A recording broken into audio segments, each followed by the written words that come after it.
So now it's my pleasure to introduce Dr. Rachel Holt. Rachel has a PhD from the University of Toronto, but she was based at UBC apparently for much of her studies. And she's a registered professional biologist in British Columbia and works as an independent ecologist. She's worked on the ecology and management of old growth forests for over 25 years. And she served on the Forest Practices Board of BC, which is a board that oversees that forest practices and ensuring that goals and standards are being met by professionals. And 2 of the years she was on the Forest Practices Board, she was a vice chair in that role. So she has a lot of experience in forestry in BC, and she was recently a member of the BC Old Growth Technical Advisory Panel and produced a report on the extent of remaining old growth. So Rachel, I'm very much looking forward to your comments today. Who am I? I'm an ecologist, an independent consultant. I'm assuming that you can see this slide, Sally, is that correct? Yes. Okay. I've worked primarily for the provincial government for the last 25 years on old growth and many other issues. In landscape planning, climate, old growth, First Nations issues. I was a witness in the successful Blueberry River First Nation Treaty Rights Supreme Court case recently, and I was on the Minister's Technical Advisory Panel on old growth. I know my 2 colleagues, Dave Dowse and Karen Price, because they have worked on a lot of this technical work along with myself. So I'm going to give us a bit of a whirlwind tour. Most people look at the forest at this scale or at this scale. We forget British Columbia is really very, very large. And in the context of North America, it's globally unique. The biodiversity in British Columbia and the forests in British Columbia are unique from a global sense. The last grizzly bear was killed in California in 1924. Similarly, salmon have declined across the entire Pacific coast of North America. And although we have salmon in trouble here for various reasons, we have the best opportunities to maintain this global biodiversity and values than as there is anywhere else in the world. So from a historic perspective, we started here from a settler perspective, and we see these pictures a lot, but we often don't think about what they meant from an ecosystem perspective. There were entire ecosystems and valleys of trees that looked like this, and they don't exist anymore. So that is the benchmark from which we're working and which we should think. I had in here a history of policy development, but I took it out because Cam just went through it a little bit. We had this attempt to solve this problem back in 1995, and the bottom line is we did not implement these things. I could go through the list of things that we didn't implement back then. And so, for instance, timber supply has been the driving force for the reason why we haven't implemented these things that we intended to implement. We have perverse versions of this. So, for instance, in the Kootenays, we have old growth management areas, only 20% of which are actually old growth. And so we have, I would disagree really very strongly with Cam's balance that he had in his view of where we've been at to date. And so here, these guys said that. They said, we haven't had balance at all. We have been doing a timber subject to constraints approach, and that has not led to a good outcome, and it hasn't led to a balance. And we need to radically shift how we are managing the forest. And, sorry, Gary, you're coming next, but you're not a tree-loving hippie, and you said it needs to really change. So are we changing? Well, right as the deferrals came out, the Kofi report or the Cam Brown report said there's way more old growth out there.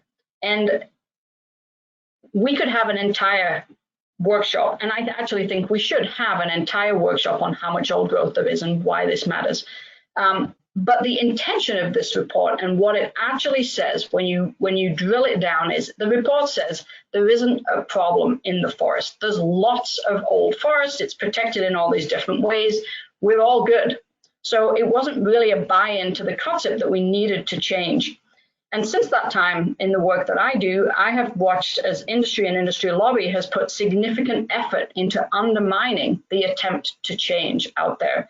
And that is a problem. In particular, there's been a really strong emphasis on the denial of the idea that we need to protect some of the last remaining large forests out there.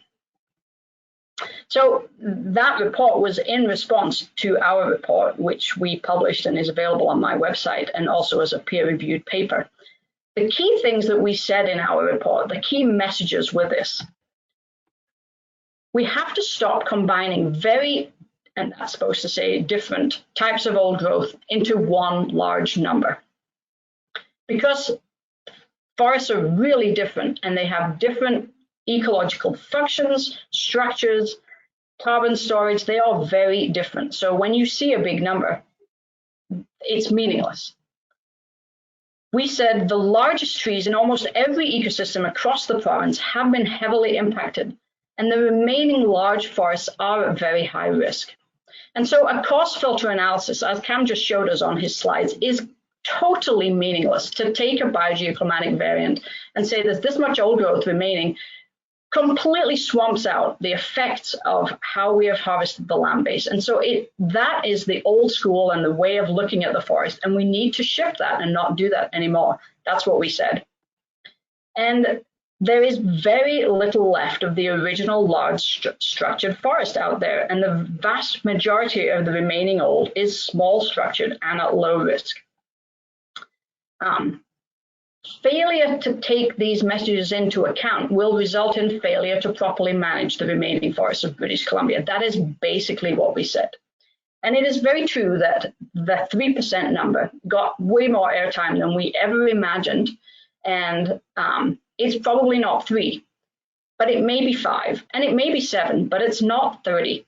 And that was the key point of our analysis. And if I had an hour or longer here, I would go through the reasons why that is true. But you can go on our website and download a summary of this critique. But I will touch on the key failings of the industry analysis. They use what's called the PSPL site index, the site productivity layer, and it measures the productivity of the stand irrespective of what is on the site today. And it does measure future productivity better than VRI site index. But that is not the question that was asked. The question asked is so using PSPL site index doesn't correlate with height or diameter or volume of stands on the ground today. So if we want to look at and reflect the status of current forest stands, using the PSPL site index as was done in that report is completely meaningless. You can go back and download our paper. And I will say that I'm surprised at the list of advisors on the most recent report that I read this morning that really don't appear to know this and didn't seem to really grasp the question that was being asked. And I'm surprised by that.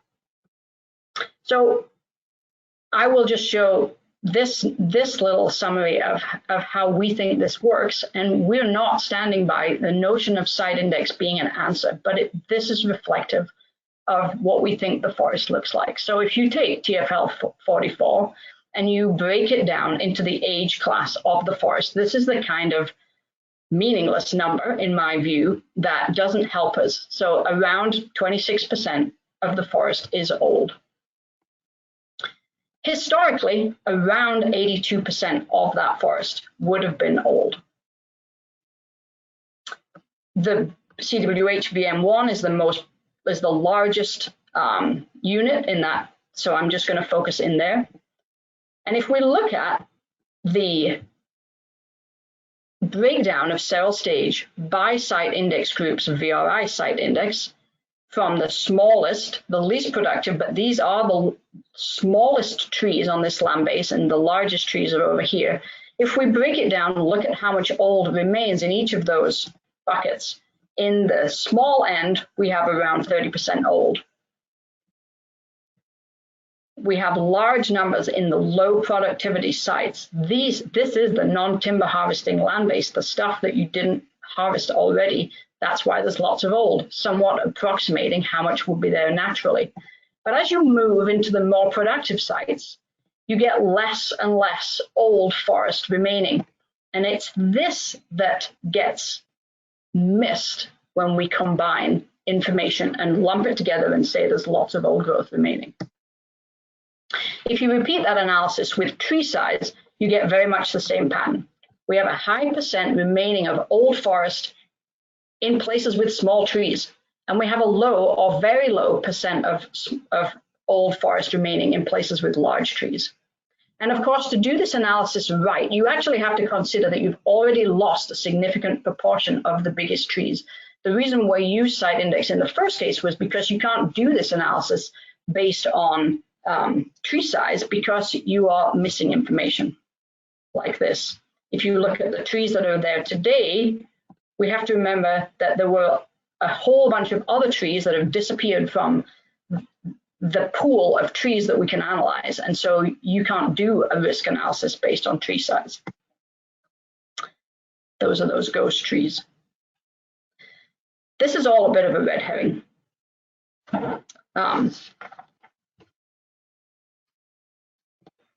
And what worries me is that it's really about denial. It's denial about the fact that we have a problem on the land base.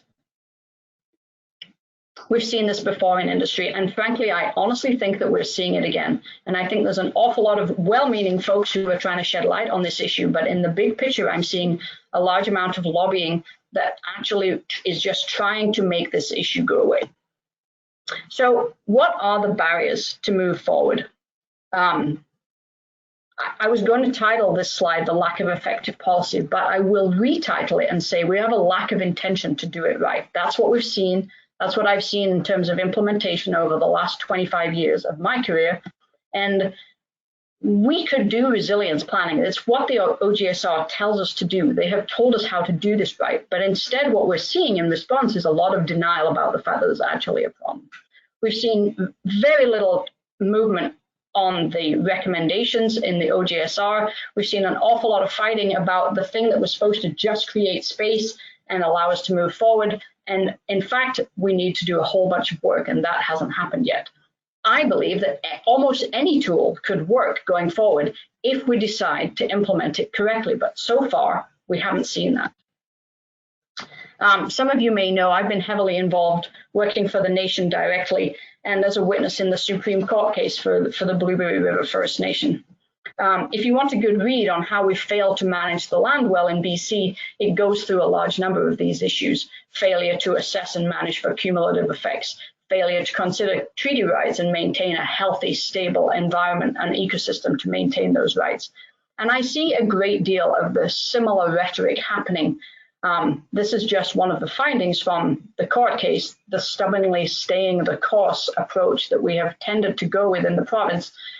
In the court's view, prudence would require a pause in development. Ordinary prudence would require long-term planning, looking ahead, as opposed to simply stubbornly staying the course. It's interesting in my life right now that these two things are kind of going side by side.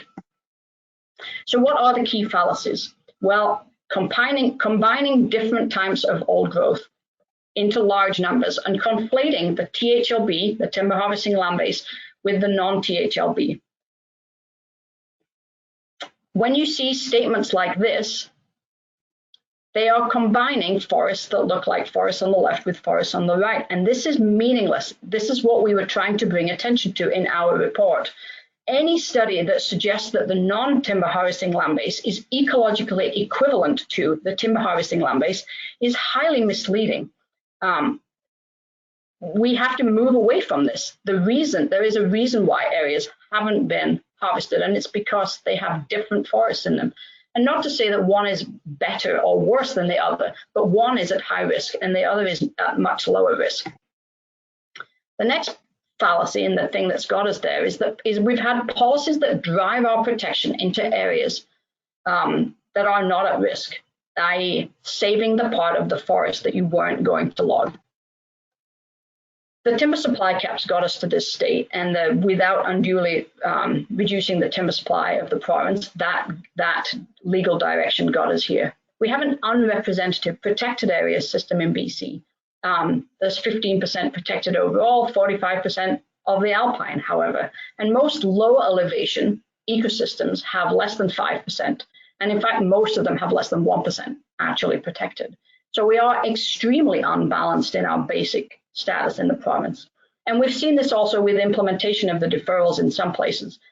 You can sign on to a large proportion of the deferrals without setting aside the places that were about to be logged. And I certainly am aware of some examples of that happening. By the way, the reason we identified deferrals across all ecosystems is because it's really important to be representative of all ecosystems. And we looked at the amount of risk associated with each one in order to get there. The third fallacy that I talk about is simply talking about how many big trees remain without considering how many big trees have been logged. This is that sliding baseline or ghost tree issue, and it's a real fundamental problem. So the Old Growth Technical Advisory Panel mapped the tree size from very small to very large within every biogeoclimatic variant in the province, using the data for each individual biogeoclimatic variant. So it's all relative to each other. I'm going to show you what that looks like for Southern Vancouver Island. This is all old growth, and Stuart Muir would tell you that that's a lot of forest. If you break it down by the size of the trees, you get a different picture. The darkest green are the large trees, and the lightest colors are the small trees. And so if I color it in blue, just the very small and the small, this is how much of that old growth turns into those categories. And remember, this is by biogeoclimatic variant, so it doesn't mix and match between mountain hemlock and CWH, for example, and it's by variant. So the darkest green on here likely looks like this. And I don't ever like the pulling out of individual trees in a stand, because we're thinking about stand attributes. And the blue on here are the high elevation mountaintops. You can see it if you're aware of the geography of the place, of course. On this slide, I've colored the medium small and the very small blue. So the amount of dark green, the large and the very large, this is actual tree size, remember, measured from VRI, is now we have much less large and very large trees remaining. And if I look at the rest of the land base, this is the forest that is 80 to 140 years old, so logged way back. This is the forest that is 40 to 80 years old, so was logged 40 to 80 years ago. This is the forest that is 0 to 40 years old, so has been logged in the last 40 years. And now we can see the remaining old growth in its context. And if I turn on the medium, small, and very small old growth as blue, then you can see, or you can't see, the remaining larger old forest on this map. And if you take your time to study it, you can see various places of political interest that show up on the map. So this guy, he was called Hobson. And Hobson's choice is a free choice in which only one thing is offered. And I work for an array of First Nations around the province, and across the board, they want change. We just heard it from Chief Dennis, and I'm very much heard that. But in the forest management context, they are generally not being offered change. They're being offered the existing industrial forest model that has got us here, and that is a problem. I appreciate that this is a complex problem, and if I had more time, I would talk more about it. But this is the key issue that we're in here. There are real opportunities for change, and carbon is one of those. And not only is it an opportunity, but it's actually a necessity. I have a whole other talk on looking at the state of carbon and how much carbon is in these forests and how much gets released. But again, we don't have time for that. So as we saw, and as the chief mentioned, people are starting to take advantage of this. I don't know about the substance of what was in that announcement with Mosaic's recent announcement, but there are alternative options out there. And in terms of jobs, we have to remember that here in British Columbia, we get some of the lowest jobs per cubic meter in Canada and in the Western world, less than 2 jobs per cubic meter. My local mill in the West Coonies gets around 9 jobs per meter, but in Europe, they're at 30 plus jobs per cubic meter. And what are we doing here? Well, this is a raw log ship sending wood away, but Western Forest Products, for instance, sends a huge amount of rough cut cedar to New Zealand in order to be finished, and then it gets shipped back to Eastern North America to be sold at a high premium. We need to be doing this here in British Columbia, and we haven't made this transition. So yes, old growth deferrals may be making it hard for value-added manufacturers to get their wood supply today, but it's not the actual deferrals that is getting us there. It's the fact that the tenure system has most of the volume with the 5 major companies, and they can make their own decisions in terms of where that wood goes. And right now, it apparently pays to send rough cut cedar from Vancouver Island to New Zealand and ship it back to North America. That is problematic from every element, and we have to stop doing it. So where's the opportunity? Industry transition is inevitable. It's never been sustainable to log 1,000-year-old or 200-year-old trees. From a carbon perspective, the carbon associated with forest management in British Columbia exceeds pretty much every other GHG emissions, and we do not currently adequately deal with that at all.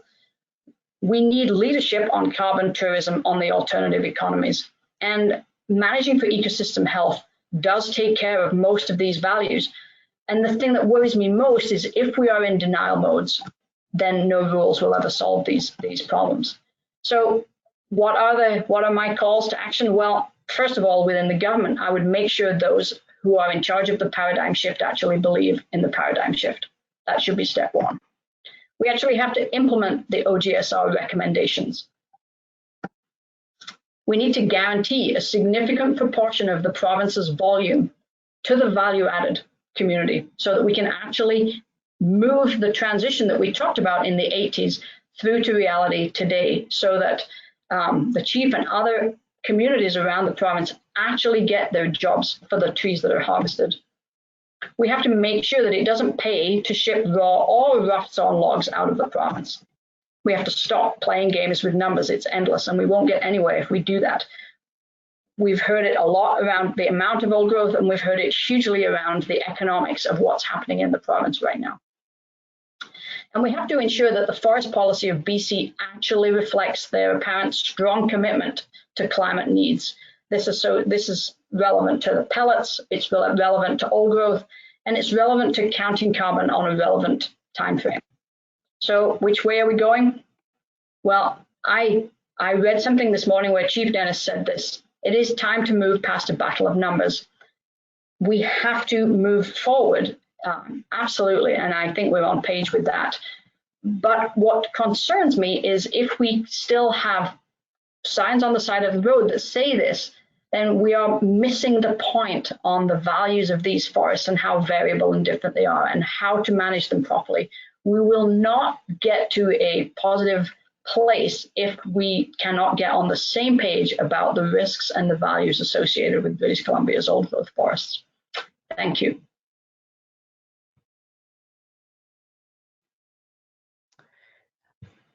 Thanks very much for that, Rachel.